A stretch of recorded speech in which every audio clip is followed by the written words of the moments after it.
시청자 여러분 안녕하십니까? 채널 K 뉴스입니다.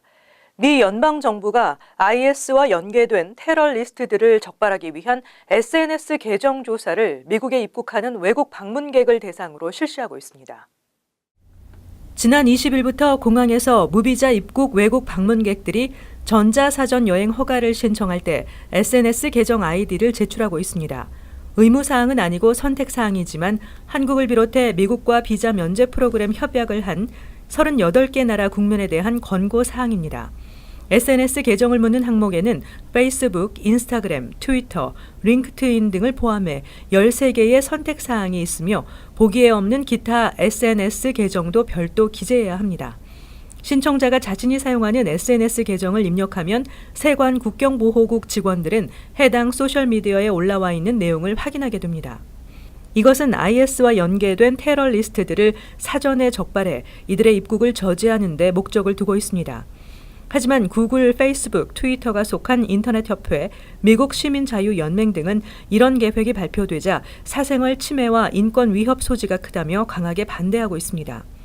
이 단체들은 세관 국경보호국의 SNS 계정 수집 방침은 사생활을 침해하고 표현의 자유를 위태롭게 할 뿐 아니라 효과도 없을 것이라며 또한 시스템 구축과 유지에 엄청난 비용이 들어갈 것이라고 주장했습니다.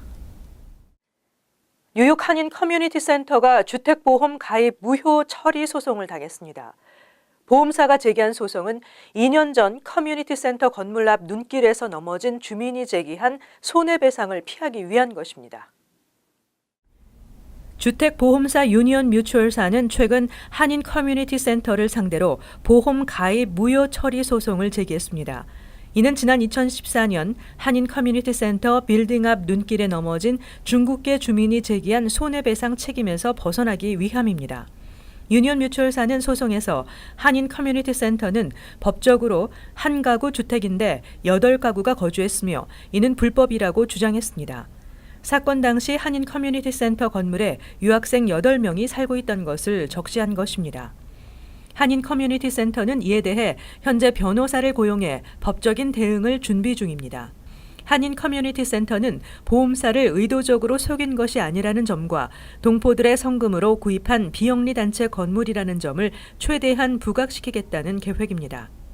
한인 커뮤니티 센터가 만약 이번 소송에 패해 보험 가입이 무효 처리될 경우 재정에 심각한 문제를 초래할 것으로 예상되고 있습니다. 퀸즈 베이사이드 애비뉴에 위치한 한인 커뮤니티 센터는 2003년부터 모금된 한인사회 성금 60만 달러와 몰게지 등으로 2006년 115만 달러에 매입한 3층짜리 건물입니다. 이번 성탄 연휴에도 시카고에서는 총성이 끊이지를 않았습니다. 사망자만 11명, 다친 사람은 40명이 넘었습니다. 시카고 경찰국은 성탄절 연휴가 시작된 23일 저녁부터 25일 저녁까지 48시간 동안 총 41명이 총격을 당했고 이 가운데 11명이 숨졌다고 밝혔습니다. 이번 총격 사고는 23일 오후 3시 30분쯤 남부 오스틴에서 5명의 10대 소년들이 서로를 겨냥해 총을 발사하면서 시작됐습니다. 지난 26일에는 시카고 소재 채텀의 가정집에서 총격 사건이 발생해 형제 2명이 죽고 5명이 다쳤습니다. 총격 용의자는 현관문 앞에서 크리스마스 파티를 즐기던 가족을 겨냥해 총을 난사한 것으로 전해졌습니다. 한편 올해 살인사건 피해자는 총 745명으로 1997년 이후 700명을 넘어선 건 올해가 처음입니다. 총기 피격 사망자들은 대부분 30대 이하 남성인 것으로 알려졌습니다. 에스트라다 대변인은 올해 초부터 지금까지 총격 피해자 수는 4,252명에 이른다면서 이는 지난해 같은 기간 2,884명보다 47% 늘어난 수치라고 말했습니다. 미성년자 음주는 각종 사건, 사고로 이어지기 때문에 무엇보다 예방이 중요하지만 실효를 거두지 못하고 있습니다. 올해 뉴욕주에서 900여 장의 위조 운전면허증이 압수됐습니다. 뉴욕 주정부가 연초부터 차량국과 협력해 대대적인 운전면허증 검사를 실시한 결과 862장의 위조 운전면허증을 압수하고 이들 중 818명은 미성년 음주로 체포됐습니다. 지난해 같은 이유로 체포된 758명보다 60명이 증가한 수치입니다. 뉴욕주에서는 매년 미성년자 음주로 인한 의료와 단속 비용 등으로 약 10억 달러의 예산을 지출하고 있습니다. 이번에는 주 저녁에 식당, 술집 업주들을 대상으로 8일에 걸쳐 미성년자에게 술 판매 금지 관련 무료 트레이닝을 제공하기도 했지만 실효성이 크게 없었습니다. 이에 뉴욕주는 웹사이트를 통해 미성년자들의 음주를 막기 위한 부모들의 지침서를 제공하고 있으며 문자 상담 서비스 등도 진행하고 있습니다. 쿠오모 주지사는 미성년 음주는 불법일 뿐만 아니라 예방 가능한 돌이킬 수 없는 교통사고를 초래하는 주범이라며 커뮤니티와 도로 안전을 위한 단속을 강화하는 주정부 차원의 노력들이 젊은 뉴요커들이 불필요한 비극에 휘말리는 것을 막을 수 있다고 강조했습니다. 한편 술을 구매하기 위해 위조 운전면허증을 사용하는 21살 이하 미성년은 연 최소 90일에서 1년까지 면허 정지 또는 체포될 수 있습니다. 26일 오전 뉴욕 지하철 노선 절반 이상이 정상 운행되지 않아 출근길 시민들이 큰 불편을 겪었습니다. 원인은 맨하탄 53스트리트 7애비뉴역의 지하 변전소의 화재로 알려졌습니다. 25일 밤 10시 30분쯤 맨하탄 53스트리트 7애비뉴역의 지하 변전소에서 화재가 발생했습니다. 이로 인해 이곳을 지나는 선로에 전력을 공급하는 서드레일의 전력이 차단됐습니다. 화재로 역사 안에는 연기가 가득 찼으며 열차를 기다리던 승객 약 1,000명은 어둠 속을 뚫고 긴급 대피했습니다. 터널 속에서 멈춘 열차에 갇힌 승객 수백 명이 긴급 구조되기도 했습니다. 이 사고로 인근을 지나는 ANQR 등 9개 전철 노선의 퀸즈 맨하탄 웨스트 4스트리트 구간은 26일 오전까지 전철 운행이 중단되거나 지연, 우회했습니다. 때문에 26일에도 출근한 많은 시민들은 어려움을 겪어야만 했습니다. 뉴욕시 소방국에 따르면 변전소 인근의 가스관에서 가스가 유출되는 것이 확인됐는데 이것이 화재와 단전의 원인이었을 가능성이 높은 것으로 추정되고 있습니다. 한편 화재 영향을 받은 노선들의 전철 운행은 26일 오전 9시 30분부터 재개됐으며 오후 12시 30분쯤부터 정상화됐습니다. 장애인을 이용한 공익소송이 전국적으로 확산되고 있습니다. 소송에 휘말린 업주들이 어쩔 수 없이 합의하는 것을 악용하는 것으로 알려졌습니다. 장애인 공익소송이 최근 업종이나 규모를 가리지 않고 무차별적으로 증가하는 양상을 띠고 있습니다. 경제 전문지 포브스는 장애인 공익소송이 최근 뉴욕과 텍사스, 플로리다 등으로 확산되고 있다고 지적했습니다. 장애인 공익소송은 장애인들의 시설 이용 권리 보장을 위한 법이지만 일부 변호사들은 장애인들을 이용해 소규모 업체들로부터 돈을 뜯고 있다는 지적입니다. 지난해 5월 뉴욕 맨하탄 파크 애비뉴에 있는 샌드위치 전문점이 업소 입구에 있는 계단으로 인해 피소되는가 하면 네일 살론과 피자 가게도 역시 같은 이유로 소송을 당했습니다. 이처럼 소송이 제기됐을 경우 피소된 업소 입장에서는 시간과 비용 때문에 끝까지 법정에서 싸우기보다 어쩔 수 없이 합의하는 경우가 대부분입니다.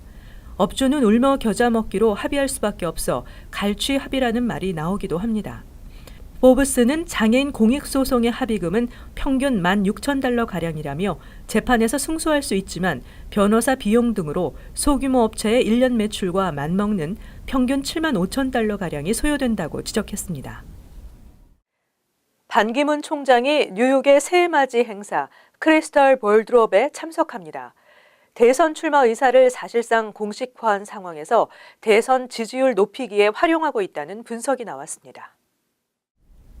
2017년 새해맞이 60초 카운트다운을 시작하는 크리스털 버튼을 반기문 총장 부부와 빌 드블라지오 뉴욕시장 부부가 함께 누르게 됩니다. 타임스퀘어 연합의 팀 톰킨스 회장은 반 총장이 사람과 국가들을 하나로 묶고 난민 구호 노력을 지지했으며 전쟁에 반대했다며 올해 볼드롭 초청 이유를 밝혔습니다. 매년 뉴욕 맨하탄 타임스퀘어에서 열리는 볼드롭 행사는 세계 각국의 유명 톱스타들이 식전 공연을 거쳐 새해 1분 전인 밤 11시 59분 절정을 맞습니다. 청중이 한 목소리로 60초 카운트다운을 하는 가운데 공중에 대형 크리스탈 볼이 서서히 하강하고 이 볼이 지상에 닿는 순간 맨하탄의 밤하늘이 색종이로 덮이며 새해가 시작됩니다. 한편 스테판 두자릭 유엔 대변인은 반 총장이 2005년과 2007년 박연차 전 태광실업 회장으로부터 23만 달러를 받았다는 보도를 한 시사 저널에 대해 기사 취소와 사과를 요구하는 서한을 공식으로 보냈다고 밝혔습니다. 서한은 반 총장은 평생을 오점 없이 정직하고 성실하게 살아왔다며 이 매체의 기사에 대해 완전히 근거 없는 허위라고 주장했습니다. 날이 갈수록 렌트의 부담은 커지고 있습니다. 소득은 제자리인데 렌트는 크게 오르고 있기 때문입니다. 렌트비의 부담 정도를 분석한 결과 뉴욕과 샌프란시스코의 경우 소득 중간값이 15만 달러에 달해야 하는 게 계산이지만 실제 소득은 턱없이 부족한 실정입니다. 렌트카페닷컴은 센서스와 야디 매트릭스의 자료를 바탕으로 100대 도시의 렌트 중간값과 렌트 거주 가구의 소득 중간값을 분석했습니다. 렌트 부담을 느끼지 않는 기준을 연소득에서 렌트가 차지하는 비중 30%로 정한 뒤 필요한 소득을 환산한 결과 필요 소득이 가장 큰 도시는 뉴욕 맨하탄으로 나타났습니다. 맨하탄의 현재 렌트로 거주하는 가구의 소득 중간값은 6만 1,910달러이지만 렌트 부담의 마지노선인 30%를 적용하면 필요한 소득은 15만 달러로 나타납니다. 즉 렌트 부담을 느끼지 않고 생활하기 위한 소득 수준의 고작 41% 수준에 현재 소득이 머물러 있다는 뜻입니다. 2위는 샌프란시스코로 비싼 렌트 부담을 느끼지 않기 위해 필요한 소득은 13만 3,840달러였지만 이들의 소득 중간값은 7만 2,428달러로 필요 소득의 54% 수준인 것으로 조사됐습니다. 1위에서 6위까지는 렌트 부담 없이 살기 위해 10만 달러 이상의 수입이 필요한 것으로 나타났고 동일한 방법으로 분석한 결과에서 캘리포니아는 2위를 비롯해 6위에서 10위를 모두 차지했습니다. 이어서 LA 지역 한인사회 소식입니다. 최근 LA 카운티 지역에 홍역이 확산되며 보건당국에 비상이 걸렸습니다. LA 카운티 보건당국은 최근 7건의 홍역 감염 사례가 접수됐다며 구체적인 조사에 들어갔다고 밝혔습니다. 이어 당국은 홍역은 백신 접종으로 충분히 예방이 가능한 만큼 LA 카운티에 거주하는 주민들에게 홍역 백신이 포함된 MMR이나 MMRB 백신 주사를 필수적으로 맞아야 한다고 당부했습니다. 한편 홍역은 콧물이나 기침 등으로 타인에게 전염되기 쉬운 바이러스성 질환으로 얼굴과 몸에 발진이 발생하고 발열이나 콧물, 기침 등의 증세를 보이며 심한 경우 폐렴이나 뇌염을 일으켜 목숨을 잃을 수도 있습니다. 비디오 게임 속의 흡연 장면이 청소년이나 어린이들에게 흡연 욕구를 불러일으키는 것으로 나타나 부모의 주의가 요구되고 있습니다. 미 금연운동단체 트루스 이니셔티브 TI는 자녀들이 즐겨하는 비디오 게임에서 흡연 장면이 과다하게 노출되고 있지만 대부분의 부모들은 이를 인지하지 못하고 있다며 이에 대한 적절한 관리가 필요하다고 지적했습니다. 특히 TI는 게임 속 담배를 피는 장면은 정서적으로 성숙하지 못한 어린이들에게 매력적이거나 멋있게 비춰질 수 있어 이후 실제 흡연으로 이어질 수 있다고 경고했습니다. 한편 전문가들은 비디오 게임에 몰두하는 자녀들을 방치하면 게임 중독으로 이어질 수 있는 만큼 부모들이 적절한 시간 관리를 해줘야 한다고 당부했습니다. 이어서 월드리포트입니다. 피자 배달부터 인명구조까지 드론의 역할이 갈수록 다양해지고 있는데요. 반면에 안전사고나 사생활 침해 같은 부작용도 만만치 않습니다. 그래서 최근엔 불법 드론을 잡기 위한 방법들이 등장하고 있습니다. 철통 보안을 자랑하는 백악관 앞마당까지 드론이 날아들었지만 경호원들은 속수무책이었습니다. 사람들의 사생활을 침해하는 것은 물론이고 동물들까지 귀찮게 해 네덜란드의 한 동물원에선 침팬지가 나뭇가지를 휘둘러 드론을 추락시키기도 했습니다.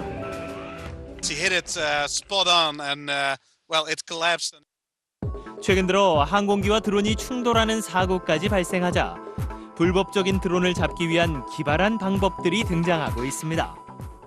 네덜란드 경찰이 고용한 비밀 병기는 바로 독수리들. 정체불명의 드론이 공중에 맴돌자 멀리서 주시하던 독수리가 쏜살같이 날아와 발로 낚아챕니다. 독수리의 예리한 눈과 날카로운 발톱을 활용한 전통 사냥법이 드론을 잡는 해법이 된 겁니다. Because his vision is 5 times more better than a human. Don't forget, they are born hunters. they miss nothing. 독수리들은 드론을 먹잇감으로 여기고 1년 동안 사냥하는 훈련을 받았는데 훈련 기간 동안 독수리가 드론을 놓친 경우는 거의 없었다고 합니다. Wat we hebben gezien in het testen en het trainen met de vogels, is dat ze zeer effectief zijn en zeer goed te trainen zijn om een drone uit de lucht te halen en te laten landen. 최첨단 장비도 속속 개발되고 있는데 그중 하나가 전파총입니다. 드론을 조준해 강력한 전자파를 쏘면 GPS 신호가 교란되고 드론 조종이 불가능해져 최대 400m 떨어진 드론도 맥없이 추락하고 맙니다. 100m 안에 있는 드론을 향해 발사하는 바주카 그물포도 있습니다. 드론이 그물에 걸리면 낙하산이 펴지며 안전하게 드론을 끌어내립니다. 드론 잡는 드론도 등장했습니다. 공중을 선회하다 불법적인 드론을 맞닥뜨리면 그물을 쏘아 포획합니다. The question is how to solve the growing problem, which is now taking center stage in both boardrooms and backyards alike. 세계 각국이 앞다퉈 드론 산업을 키우고 있는 만큼 불법적인 드론을 잡기 위한 아이디어 경쟁도 갈수록 치열해질 것으로 보입니다. 이어서 간추린 소식입니다. 앞으로 뉴욕시에서 선출직 정치인과 관련된 비영리 단체에 대한 기부 금액이 연간 $400로 제한됩니다. 드블라지오 시장은 최근 이 같은 내용의 조례안에 서명하고 발효시켰습니다. 조례안은 또 기부 내역도 투명하게 공개하도록 했습니다. 그동안 뉴욕시에서는 비영리 단체에 대한 제한 금액을 별도로 두지 않아 많은 유착 문제를 야기해왔습니다. 뉴저지주에서도 톨게이트 현금 톨 부수가 점차 사라질 전망입니다. 뉴저지 턴파이크 오토리티는 현재 공사가 진행 중인 가든스테이트 파크웨이 남쪽 방향 125번 출구에 이지패스 부스만 설치된다고 밝혔습니다. 2018년부터 125번 출구를 이용하기 위해서는 차량에 이지패스를 부착해야만 합니다. 이지패스가 없는 경우 $25의 벌금이 부과됩니다. 뉴저지에서 홈케어 서비스를 받는 환자를 둔 가족에게 초소형 감시 카메라를 30일 동안 무료로 빌려주는 세이프 케어 캠 프로그램이 실시됩니다. 뉴저지에서 홈케어 서비스를 받는 환자를 둔 가족에게 초소형 감시 카메라를 30일 동안 무료로 빌려주는 세이프 케어 캠 프로그램이 실시됩니다. 최근 홈케어 서비스를 받는 가구가 늘어나면서 가정 방문 요양사로부터 신체적이나 성적 폭력을 당하는 등의 불만 접수가 늘어나고 있습니다. 이에 대한 증거 확보에 도움이 될 전망입니다. 뉴욕 한인 봉사센터 공공보건부가 당뇨 자가관리 교육을 실시합니다. 교육은 1월 9일부터 6주 동안 매주 월요일 오후 2시부터 4시까지입니다. 스탠포드 대학에서 개발된 이 프로그램은 한인 커뮤니티에 처음 도입되는 교육으로 이 교육을 받은 후 58%의 당뇨 발병 감소 효과를 볼 수 있었다는 과학적 근거가 있는 프로그램으로 전해졌습니다. 한국어로 진행되며 메디케어, 메디케이드 소지자는 누구나 참여할 수 있습니다. 다음은 환율과 증권 소식입니다.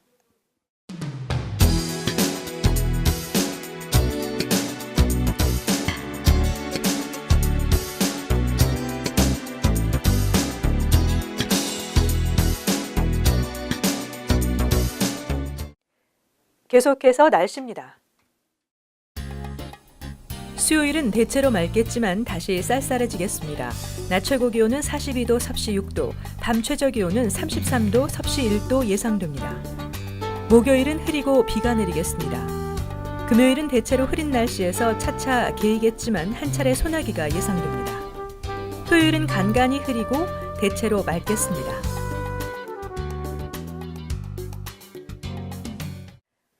항상 여러분과 함께하는 채널K 뉴스 여기서 마칩니다. 시청해주신 여러분 고맙습니다.